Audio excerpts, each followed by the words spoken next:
At 9 a.m., the bell at St. Martin's rang 9 times, right when the state told me I'd made $118,400 for a job I never had. Form 1099 NEC. My name, Ruth Ann Carter. Payer, Blue Finch Labs, LLC. I'm a retired mail carrier from Maple Street. I scan packages, not grant money. But the paper said I was principal female founder. Someone even signed my name. I called my son. He said it was optics. Everybody does it. My social security number? It's fine, Ma. If your name is on the paper, your life is on the line. So I did what 39 years on a mail route taught me. I gathered receipts, sunshine request, signature logs, an IP address that didn't point to my kitchen in Maple Street, it pointed downtown. Then a TV station sent a shiny card. Mother's Day, the women behind the startups. They wanted me on a couch, smiling next to the boy who borrowed my identity. I went. Lights, makeup. The host asked, "Ruth, what inspired you to start a tech company after delivering mail?" I looked into the camera so every porch on my block could hear me and said, "I didn't." Silence. My son's smile dropped. I held up copies, forged signatures, timing, money trails. The studio stayed live. This is how a fat envelope turned a mother into a whistleblower, a living room into a war room, and a TV interview into a line in the sand. Because we are what we sign, and today I'm signing my name back. The morning it started, the sky above our block was the color of a bruise, and the church bell at St. Martin's clanged 9 times. I had my elbows on the small kitchen table, a chipped mug of coffee warming my palms when I slid open a fat envelope addressed to me. The letterhead said Department of Revenue, and the number on the page took my breath away. Form 1099 NEC, it read in black type. Non-employee compensation, $118,400. Payer, Blue Finch Labs, LLC. I blinked hard, like I could shake the words into another shape. I hadn't worked for anybody but the United States Postal Service for 39 years, moving my legs down sidewalks until my knees sang and my calves hummed. I retired in July. In August, I started walking slower on purpose because nobody needed me to scan a parcel on their porch anymore. Blue Finch Labs? The only blue finch I knew chirped over by the elms near the bus stop. Another envelope waited in the stack. It was from a state office I'd never dealt with, Midwest Launch Fund. "Congratulations on your continued success," the letter said. "As principal female founder of record, you remain eligible for Phase 2 disbursement pending receipt of quarterly employment reports and proof of matching funds." Principal? Female founder? I leaned back in my chair until the floorboard gave a protesting squeak. By the time I reached the second paragraph, signed electronically by Ruth A. Carter, I had to lay the paper flat to keep my hands from shaking. I did not need to check the name twice to know who had done this. I called my son. "Hey, Ma," Darius said, bright as an afternoon broadcast. "You good?" "Why is the state of Ohio calling me a principal founder of Blue Finch Labs?" I asked. I kept my voice cool, the way a nurse keeps cool when she is holding a needle. There was a pause. "Oh, that. Look, it's complicated." He was moving. I could hear the way his voice changed when he crossed the room. "It's paperwork, a formality. You know how these programs are. They love a story, minority owned, women led. It's just optics." I closed my eyes so I wouldn't say the wrong thing. "Optics," I repeated. "Did you use my name?" "Yes, but did you use my social security number?" "Ma, calm down. It's all above board. You're on the LLC because it helps with eligibility. The lawyers set it up. Everybody does it." "Who signed my name?" I asked. The words came out quiet. The quiet I save for Sundays and storms. "Electronic signature," he said. "We click the box. It's fine." "And now the IRS thinks I made $118,000? I said. "Do you know what that means for me?" Ma, listen." His voice dropped into that soft salesman tone he used when he was a boy asking for sneakers. "I'm going to handle it. It's just a form. I'm moving money around right now. We got selected for another round. I'm on my way to a meeting. Can I call you later?" "I can, but you might want to call me before the state calls me again." Okay, he said, trying to end the call on his schedule like always. "Love you." He hung up. He didn't say the word sorry. He didn't ask, "Did you consent?" He always used to be long on promises and short on paper. I stood in the doorway of my small apartment and watched the slow parade of Maple Street. Mrs. Flores with her tiny dog wearing a sweater, the bus at the corner, Mr. Stovall sweeping his steps even though the wind would undo his work. I could hear the school children 2 blocks over squealing toward the crosswalk. I was home, and yet it felt like someone had pushed a river right through the living room. I have been called a lot of things in 62 years. I've been Ruthie on birthday cakes and Miss Carter in school auditoriums when I volunteered. At the post office, I was Carter, plain and strong, the way a last name should sound when a supervisor is calling for extra hands. But principal, female founder? That name belonged to a person I might have been if my life had tilted another way.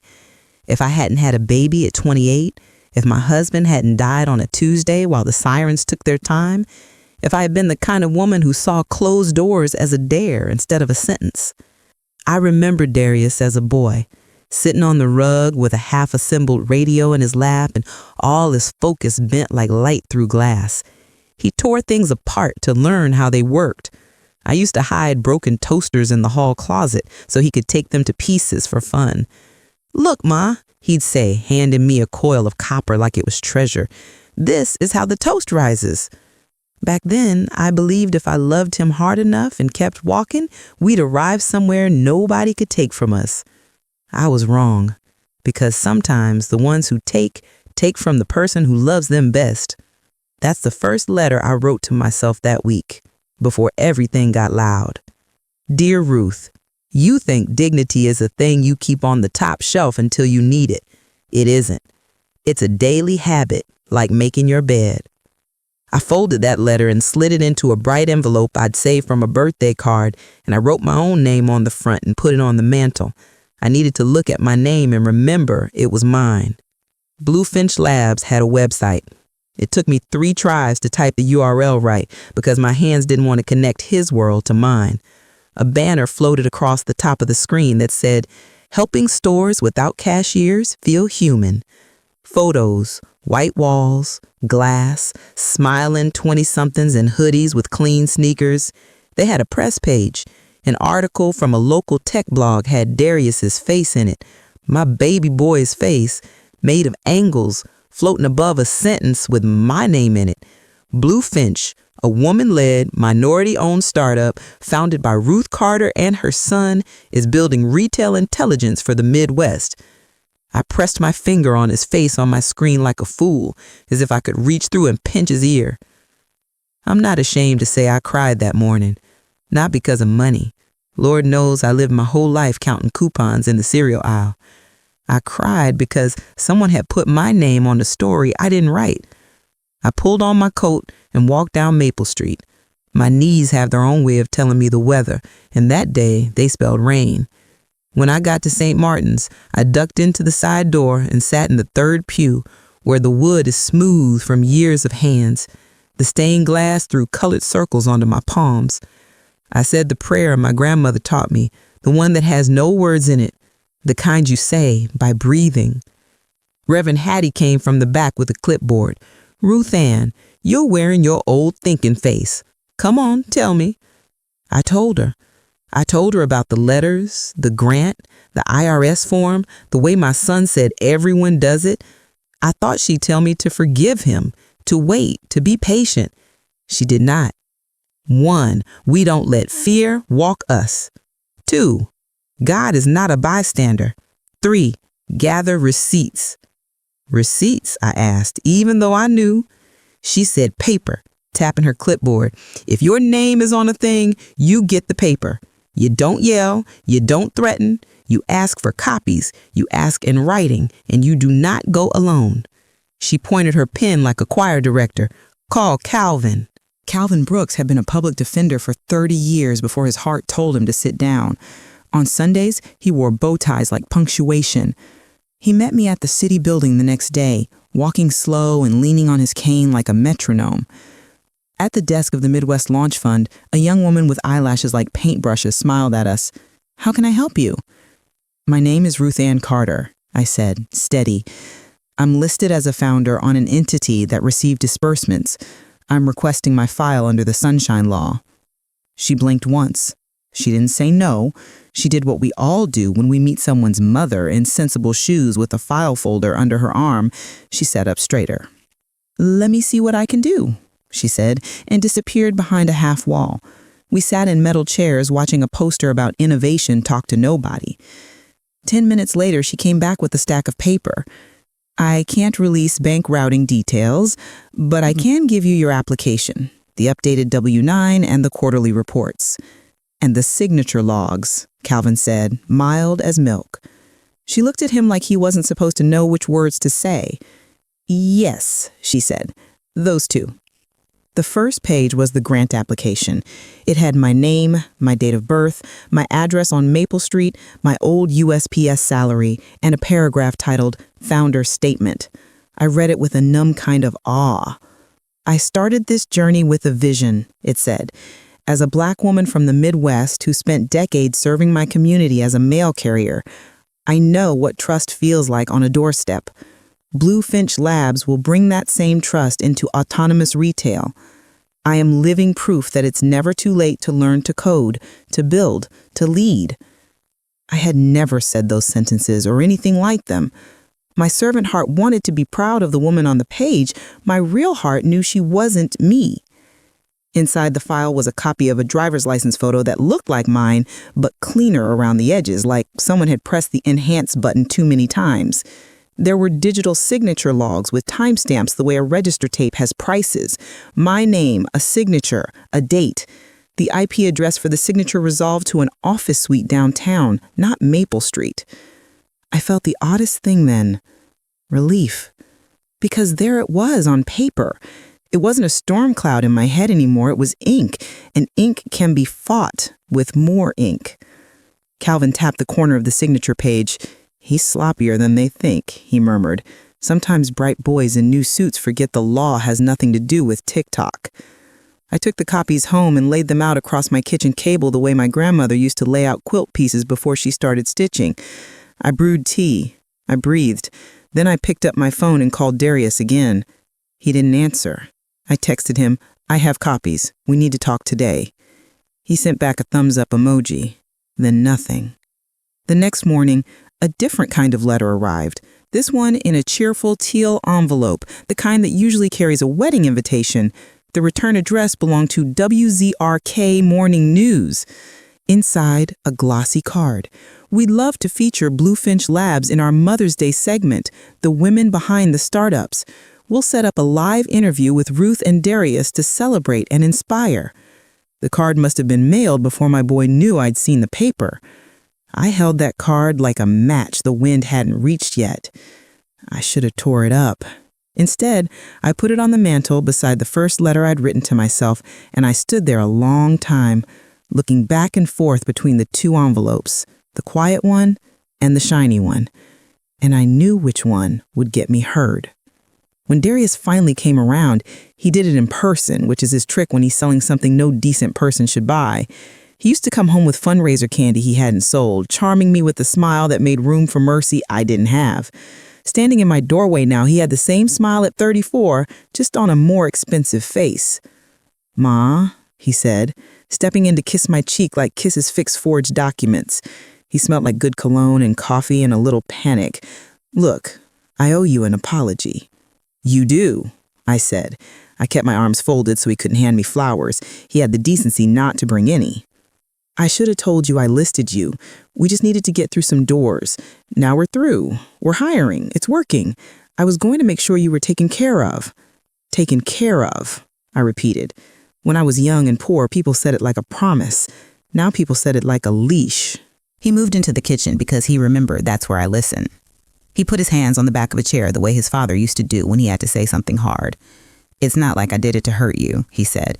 "We're building something that's going to hire kids from our neighborhood. We're going to give internships. I told them about you, how long you walk those routes, how you know people, how they open the door when you knock. It's the truth. You taught me trust. We're going to honor that." "By lying?" I asked. I picked up the WZRK card and tapped the edge against the table. "You want to do TV with me?" His eyes lit up like a boy catching a ball. "Yes, It'll be good for us. It's a story that plays. You'll look great. I'll get a stylist." "I've been looking great in this face since 1962, I said. "I don't need a stylist to sit in my skin." He laughed. He thought we were back to love. That's the problem with sons. They confuse a soft tone for surrender. "Darius," and my voice did that old woman thing I didn't know it could do, this calm that made him look up. "If I agree to sit with you on that couch, you will bring me every piece of paper with my name on it. You will bring me the bank statements that show where these grants went. You will amend my tax forms. You will send me an email, not a text, explaining why you did it and what you intend to do to fix it. And you will not bring Sloan to my door to convince me. I will not be handled." His eyes flickered at the word bank. "It's all in the system," he said, weak as watered soup. "Then it will be easy," I said. I set the card back on the mantle right beside my letter to myself. "We'll go on TV and tell the truth." He grinned again, not hearing the word I'd put at the center like a candle. "The truth," he said, satisfied. He kissed my cheek and left feeling like a winner, which is how the unwise walk into a lesson. I went to the post office break room the next day, even though I didn't work there anymore, because when my feet forget where to go, they carry me to the place that taught them most. Mr. Whitaker, my old union rep, was sitting at the cracked table with his lunchbox, unwrapping a sandwich with care like it was an instrument. He looked up. "Carter," he said with that old affection, "what you doing in my break room? Miss being fussed at?" "I need the world's quietest pep talk," I said, sitting down. He listened the way men who've spent their lives on the clock listen. No interruptions, just the occasional nod that says, "I'm with you." When I finished, he said, "Paper runs this country, not noise. You gather yours. You don't open what ain't addressed to you. You keep your copies, and you tell somebody who believes you.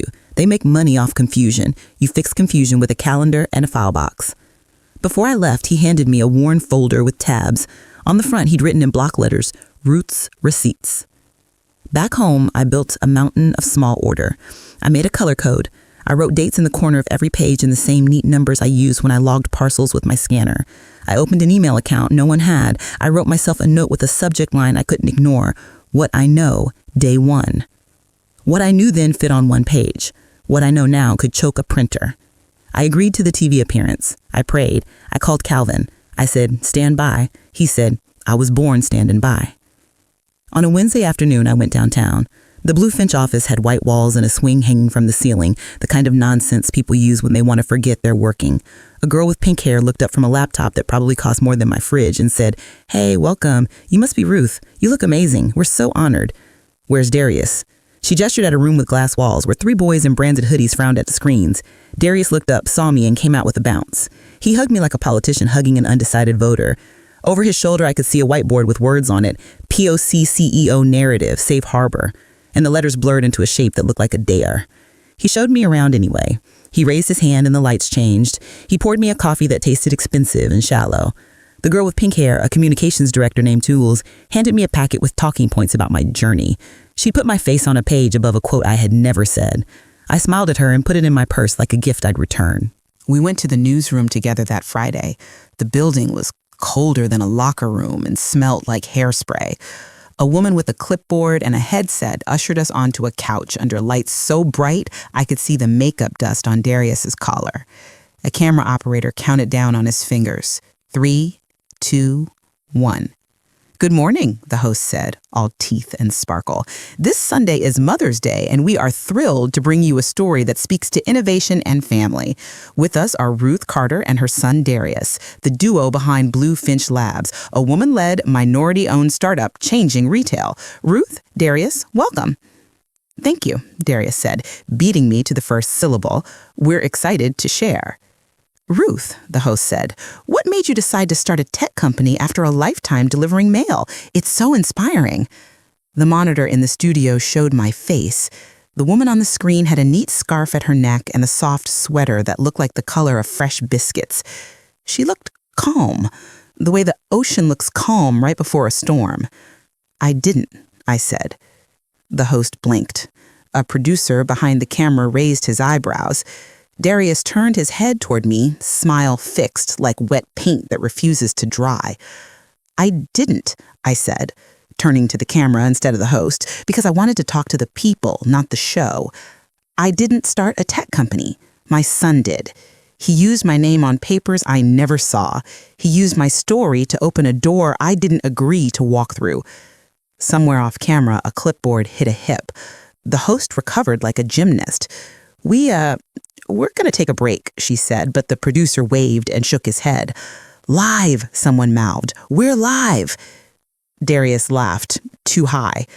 Mom, you're being dramatic, he said. We talked about this. No, I said, still looking at the lens. We did not. My name is Ruth Ann Carter. I delivered mail for 39 years. I know what belongs to me and what doesn't. My birth date belongs to me. My social security number belongs to me. My signature belongs to me. I did not give those things away for a headline. The host brushed her notes into a new stack. Darius, she said, voice smooth, can you clarify for viewers? We filed with my mom as a founder for eligibility. It's common, it's legal, and she benefits. We're creating jobs. This is a misunderstanding. I reached into my purse, pulled out the packet Jules had made me, and then pulled out the copies from the launch fund with the signature log. My hand didn't even tremble, and that surprised me. It is not a misunderstanding, I said.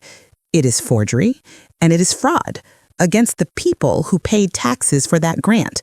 The people watching at home, the ones on Maple Street who buy their cereal with coupons and fill out their forms honest. The camera operator cut to a close-up without being told. I could see my eyes big as coins on the studio monitor, and I recognized my mother in the set of my mouth. Every woman in my family has a moment when her mouth looks like a door closing to keep the heat in. This was mine. Darius leaned in, finally dropping the smile. He whispered, "What are you doing?" I whispered back, writing my name down where it belongs. And for the first time in months, I recognized my own voice. When the segment ended, nobody looked at us. That's how you know you've told a hard truth. Silence expands to fit it. A producer with a pinched mouth escorted Darius to a small glass room. I waited on the couch like a statue wearing church clothes. A woman I didn't know sat down beside me. She had on sneakers with the suit, like a person who runs toward fires for a living. "I'm Renee," she said, putting a card in my hand. "Investigative. If you're telling the truth, and I believe you are, I want to help you tell it in a way that sticks." "Is there any other way?" I asked. She smiled with the corner of her mouth most people keep hidden. "Oh yes," she said, "there are thousands, but I prefer the way that closes a loop." She walked me to the parking lot. I sat in my car with the door closed and my hands on the wheel for 10 full minutes, listening to the new sound inside my head, quiet that wasn't fear. The phone rang before I turned the key. It was Darius. "What the hell, Ma?" he said, his voice wearing the old boy I used to hold when he had a fever. "Why would you do that to me?" "To you?" I asked. "There is no to you when the harm started with me. You used me as a key. You forgot I was a person." He cursed once, the way people do when the truth puts its hand on their neck. "You want to blow up everything?" he said. "Fine, let's blow it up." "I don't want to blow anything," I said. "I want to clean." I hung up and called Calvin. He answered on the first ring, like he'd been expecting a bell. "Well?" he asked.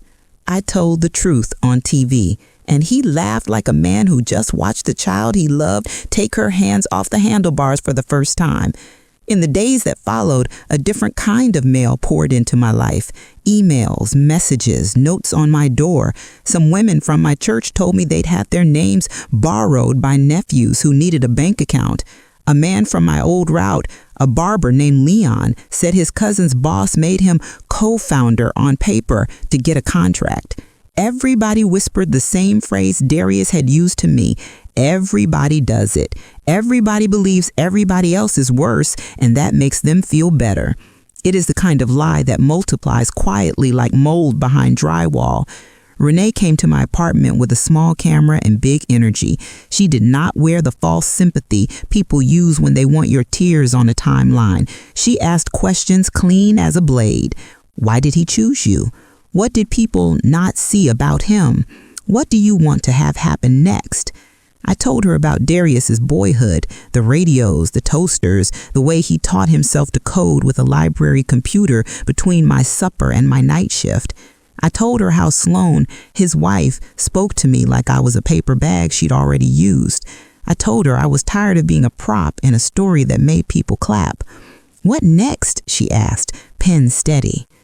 "I want my name off their papers," I said.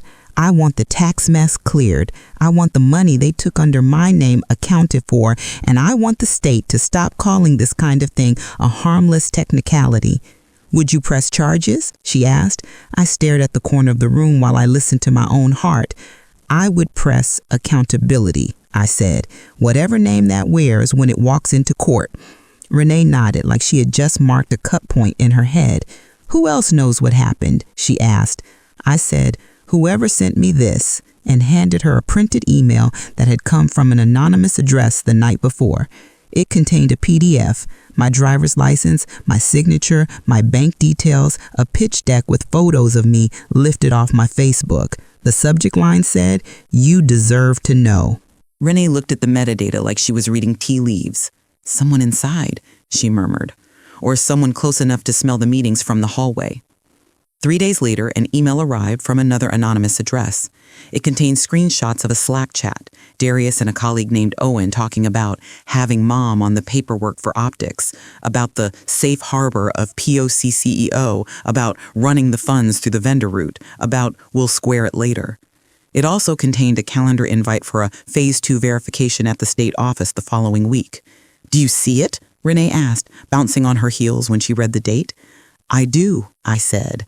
"A place I can show up that belongs to everybody." We showed up. I wore my church dress and my postal service shoes because they tell the truth when I'm too tired to carry it by myself. They squeak at just the right time. Calvin came in a suit that said he retired, but not from knowing.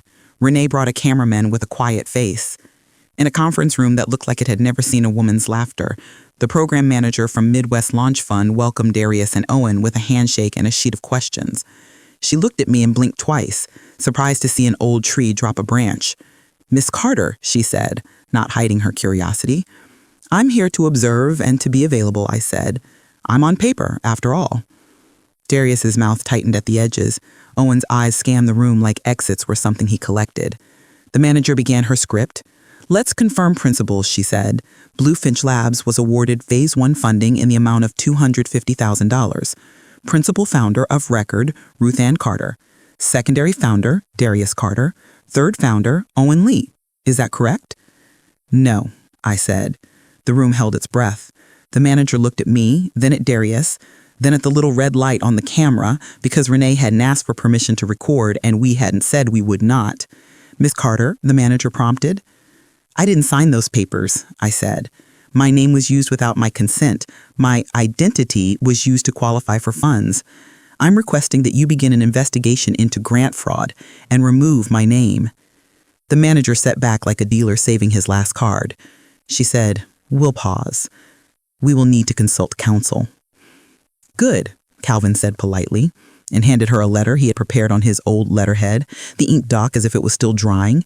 It laid out 3 things: what we knew, what we could prove, and what would be sought if they pretended not to hear. The manager excused herself. Darius leaned over the table. "Why are you doing this, Ma?" he whispered, his low voice made of gravel and regret. "You're going to ruin me." "I am ruining yourself," I said.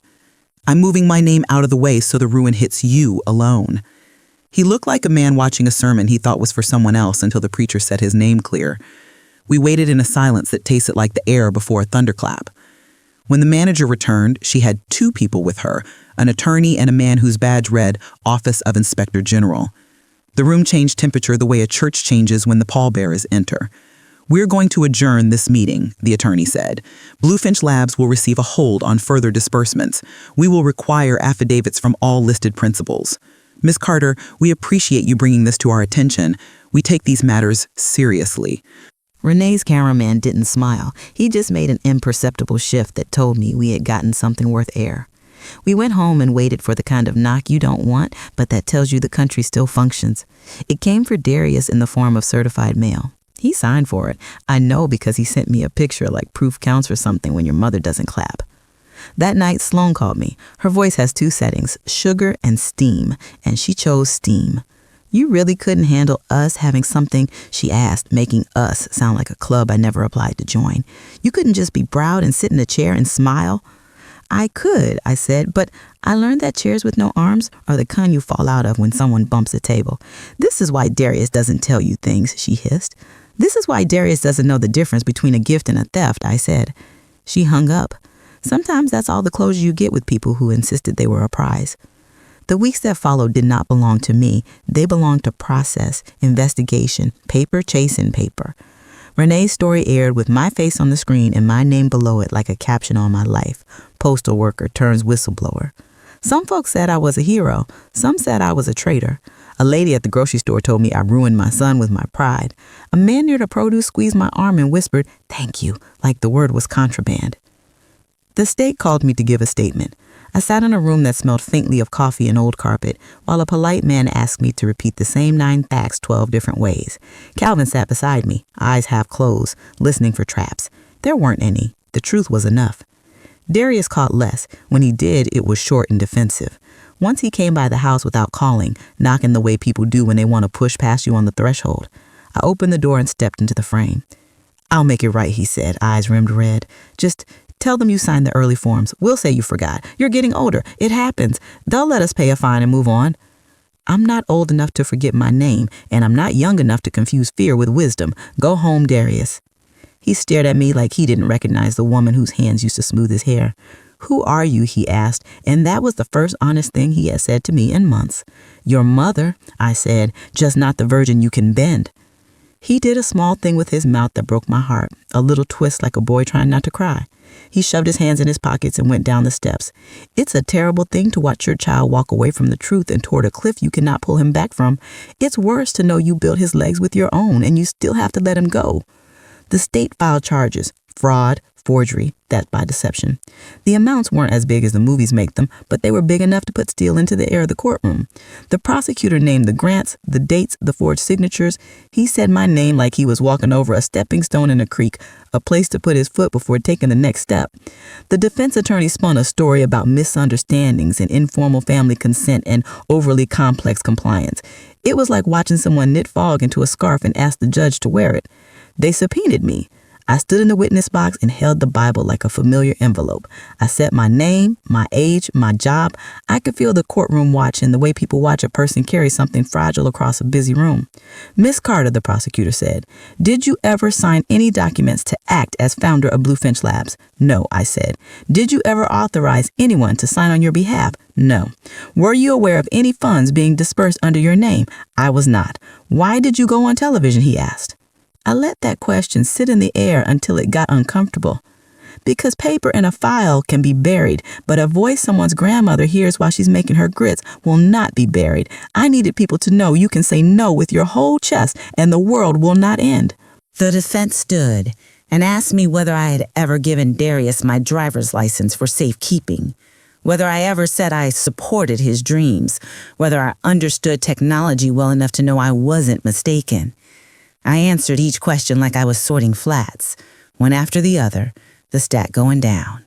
Yes, I had given him a copy once to help him with the lease when he was 22.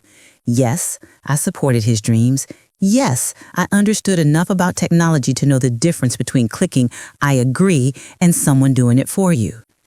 "Isn't it true, Miss Carter," the defense said, "that you enjoyed the attention of being called a founder, that you went on television and relished the spotlight?" I smiled, the warm smile that taught my son to tell the truth. "Sir," I said, "I spent my life in the rain with a satchel, carrying other people's news. I don't mind attention, but I don't crave it. I crave honesty and a good pair of socks." When it was over, I went home and took off my shoes and let my feet speak to the floorboards. I wrote another letter, because keeping my head clear had become a habit. "Dear Ruth, you raised a boy who got too good at walking through the side door. Some of that is your fault. Open the side doors for yourself now. The front doors will follow." Renee aired another piece. She didn't make it about drama. She made it about the quiet way theft wears a suit. A week later, the Attorney General's office sent me a letter with a seal big as a brooch. "Your assistance materially contributed to the prevention of further misuse of public funds." There was a small check attached, not enough to fix what had been broken between a mother and a son, but enough to say the state saw the whole. On Maple Street, people started bringing me their own paper. Do I sign this? What does this form mean? I sat at my kitchen table and drank coffee and read fine print for neighbors while the 10 a.m. light lay across my hands like a blessing. Mr. Whitaker said I should start a clinic. I said I was too old to start anything. He said I sounded like a woman who needed to hear her own advice. Darius took a plea. He paid back what he could. He sold his car and his laptop and his watch and the couch he bought when he thought he was a man who needed a couch you can't nap on. He stood in front of the judge and said the words, "I'm sorry," like a saxophone with a dent. Still music, just not pretty. The judge placed him on probation and gave a speech that made Sloan roll her eyes so hard I thought they'd fall out. I sat in the second row with Calvin on one side and Renee on the other. When they asked if I wanted to speak at the end, I stood and said yes. I believed that if I loved my son hard enough, the world would teach him the right way to carry that love. I was wrong about the world, but I wasn't wrong about love. Love is not saying yes to everything your child asks. Love sometimes says, "No, baby, that thing will kill you." And then love steps aside while the law says the same thing louder. I did not cry. I did not look at Darius while I spoke because I needed to finish the sentence without his face rearranging my mind. Afterward, outside on the courthouse steps, a woman in a denim jacket stopped me. She had gray at her temples and a mouth that looked like it had held more secrets than a church pew. She said, "You're not alone." She squeezed my fingers and said, "He used my name too. It was a truck loan and a business license, and I was embarrassed to tell anybody. Thanks for being loud." I went home and opened my windows. The world smelled like cut grass and rain on heat. I made a pot of beans and cornbread because that's what my mother made when a house needed something warm and certain. While it baked, I pulled a cardboard box from the hall closet and began to fill it with things that only had one name on them. My old USPS ID badge, my blue hat, a stack of postcards I'd bought from thrift stores with other people's vacations on them, and the letters I had written to myself during the months my name felt like a coat someone else had put on. I labeled the box in big letters, Ruth's Story. I decided that when I die, I want somebody to be able to find that box and know exactly who I was without asking my son permission to remember me. Time went on because time doesn't wait for anybody's paperwork. Sloan left Darius because Sloan is allergic to any room where she isn't the chandelier. He moved into an apartment with drywall you could hear through. He started showing up at my door on Sundays, not to confess, but to sit. He'd hold a mug of coffee the way you hold something that might burn you if you don't pay attention. We did not talk about Blue Finch. We talked about the weather and the church gossip and the Buckeyes. He took out my trash when he left. Sometimes he'd pause at the doorway and almost say something and then swallow it like a pill he didn't have water for. One Sunday in August, he surprised me by asking, "Do you have any of my old letters?" He meant the notes he'd leave for me on the table when he was a teenager leaving for school early. "Ma, gone to the bus, love you. Ma, I took the last Pop-Tart, sorry." I kept everything. I keep things. That's who I am. I pulled out a faded shoebox and put it on the table. He sifted through the scraps of his boyhood with the reverence of a man holding a meaningful object for the first time. He laughed at the folded notes shaped like footballs. He held one to his nose and inhaled as if time had a smell. "Do you want them?" I asked. He shook his head. "No," he said. "Keep them. They're safer here." He left the box open and went to wash his hands. I picked up a note he'd written in pencil the year his father died. "Ma, I will fix everything when I get big." I sat with that line so long I forgot to stir the pot. A month later, the city library called me. A woman named Jasmine, another Jasmine, not Sloan, ran community programs. She said, "We saw you on the news. We're putting together a series called Paper Trails about how to read your own life on paper. Would you come talk to folks about avoiding scams and understanding forms?" I said, "I'm no expert." I wiped my hands on a towel just to have something to do with them. She said, "You're what we need. You're not a lecture. You're a porch." It made me laugh. I said yes. The first night of Paper Trails, 100 people showed up. They brought piles of envelopes and grocery bags, rubber-banded stacks of mail, and faces that held a mix of shame and hope the way a church sanctuary holds sunlight at the last hymn. I stood behind a lectern that smelled like pledge and talked plain. If you don't understand a form, the person who sent it might be counting on that. You are allowed to ask questions. You are allowed to take it home and read it out loud. You are allowed to say, I need help. And when someone says everybody does it, you ask, would you do it in front of your mother? A week later, I received another letter, this one from the State House. A representative had nominated me for a little medal I didn't need. They called it a citizen's honor. I dressed in my best Navy suit, the one I call my don't play with me suit, and stood in a hall lined with flags while a man I saw on TV made a speech about integrity.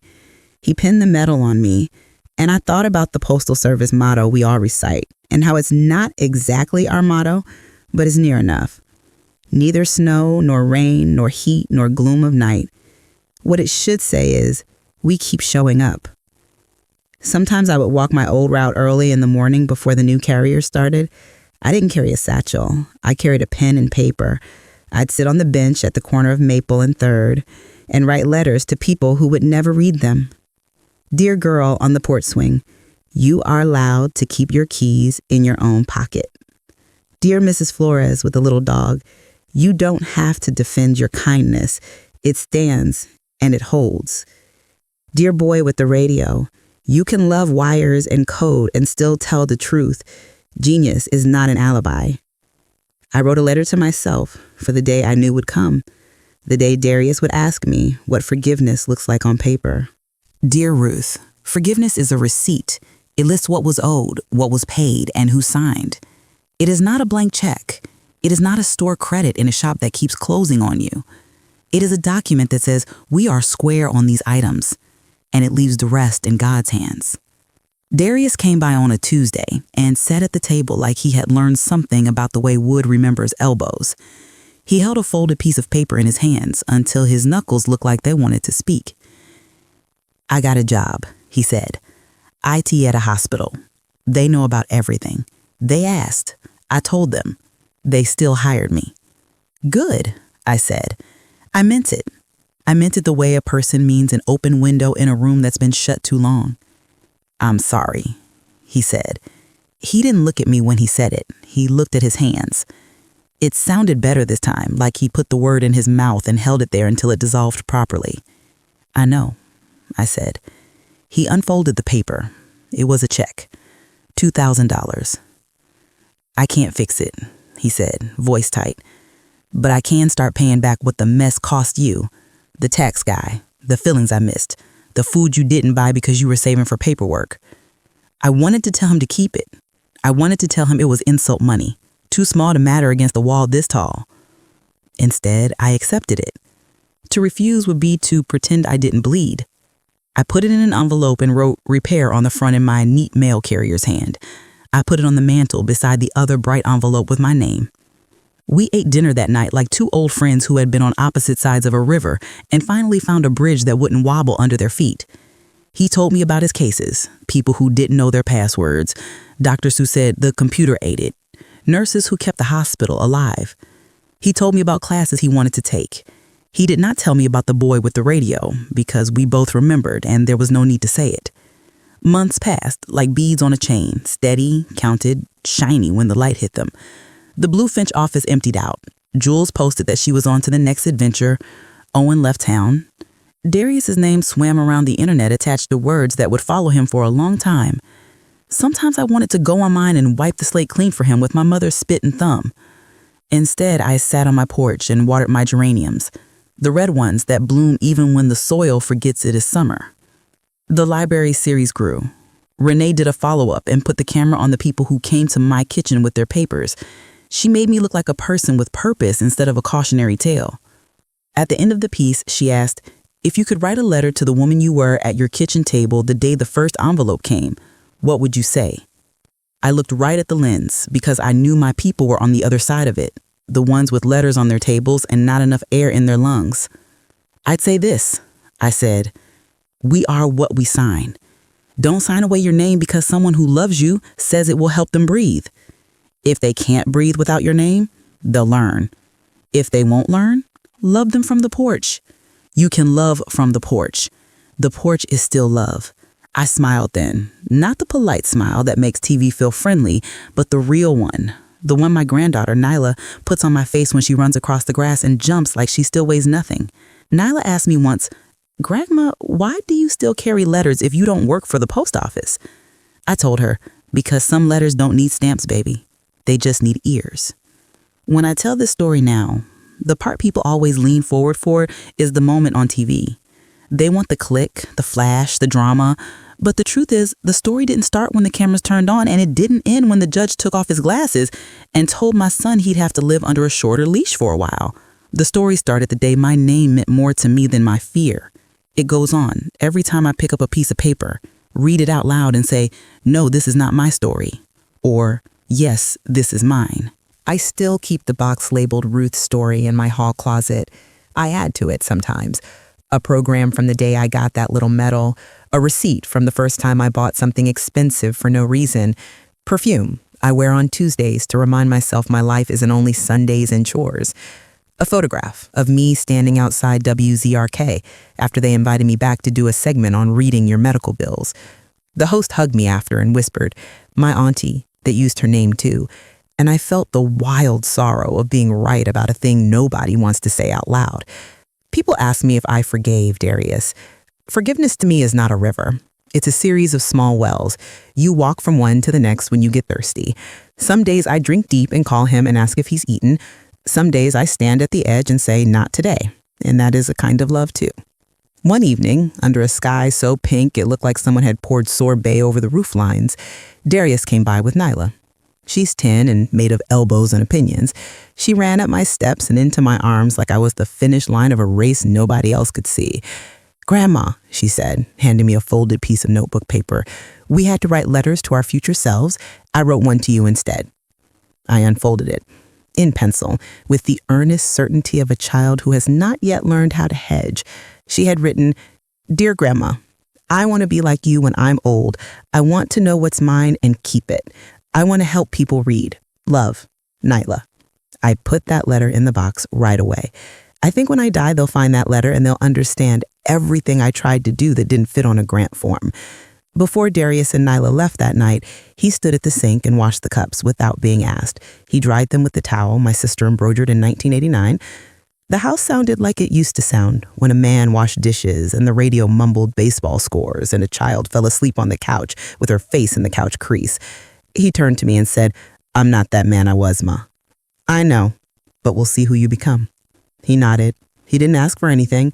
He kissed my cheek. He took Nyla's hand and they went down the stairs and the screen door sighed in that old familiar way. I went out to the porch and sat. The street lights clicked on one by one like patient revelations. The mailboxes on Maple Street, chipped paint and flag arms is what I'll always love. They are small, faithful doors. They open, they close, they keep what belongs inside safe until it's time to hand it to the person whose name is on it. That's all I ever wanted, for my name to meet my hands and not get lost on the way. People imagine courage as a roar, but to me, it sounds like paper sliding across a table. It sounds like a voice saying, "No thank you," without an apology attached. It sounds like a woman in a sensible sweater, sitting under bright lights and looking straight into a camera and deciding in public to be exactly who she says she is, not 1 inch less and not one costume more. If you came to my house on Maple Street tomorrow, I'd make you coffee and we'd sit at my kitchen table and lay out whatever paper has your worry in it. I'd listen. When you were done, I'd open the hall closet and pull out my worn folder with tabs that say taxes, grants, bank, name, and I'd hand you a pen. You'd think I was about to tell you what to do. I wouldn't. I'd say, "Read that line out loud." You'd read. You'd hear where the lie is because your mouth would trip over it. Then we'd circle it. Then we'd write a letter to yourself that starts with your name. Dear you, you are not a story they get to borrow to make a meme or a dashboard or a press release. You are a person who has carried other people's news long enough. It's time to deliver your own. And after you left, I'd walk to the porch and watch the late sun burn through the maple leaves like a held breath. I'd think about the girl I was at 28, with a baby on her hip and a man who didn't live long enough to teach his boy where the line is. I'd think about the woman I was at 62, with a stack of paper and a name on ice in someone else's freezer.